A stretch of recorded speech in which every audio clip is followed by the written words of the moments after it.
নতুন নতুন আপুরা যারা মেকআপ নেওয়ার ব্যস্ত বা মেকআপ নিতে পছন্দ করেন, তারা এই আপুটার মতো মেকআপ করতে পারবেন খুব সহজেই। আপুটার থেকে আমরা শিখি।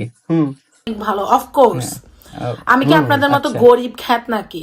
আমার মেকআপ হবে আনকমন, গরিব খ্যাত যেটা না, মানুষ ওরে সাহস মেকআপ। করেও করতে পারবে না। আমি সবসময় আনকমন থাকতে চাই। না, ঠিক আছে। বাংলাদেশের তুমি সাহসী, তুমি এগুলো যে uncommon, মেকআপ করে, ঠিক। ওয়াও, দেখতে বিশ্রী লাগে। মানে টাকা লজ্জা থাকতে শরম পারে, কত নিচে কিন্তু মেকআপের গেলে, কোনো লজ্জা শরম কত সেন্স হারায় নাই। গেলে এই যে আমার মেকআপটা এরকম দেখেন, ভিডিও যেমন বানাতে পারে, সুন্দর করে খাইতাছে চোখ নিজে। আঁকছি, মানে তেমন সুন্দর করে বুড়ো আঁকছি, বাপরে। লিপস্টিক দিছে। বিনোদন, মেকআপ সেন্স বিনোদন। শিখেন। অনেকে যে মানুষ মুখ এটা করে বলেন, কেমনে? আগে মেকআপ শিখেন, রুচিবোধটা তারপরে কি? বলবেন, রুচিবোধ ঠিক নাই? আছে? গরিব। রুচিবোধ। আরে গরিব। এনে যদি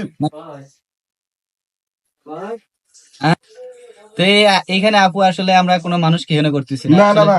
সে চেহারা সুন্দর হতে পারে, কিন্তু এই যে সে যে একটা ঢং করে লিপস্টিক লাগিয়ে করে আসতেছে, আবার কি টোনটা কি দিছে আমি আরে বুঝতেছি, খেয়াল করেন একটু। যারা গরিব ছোট লোক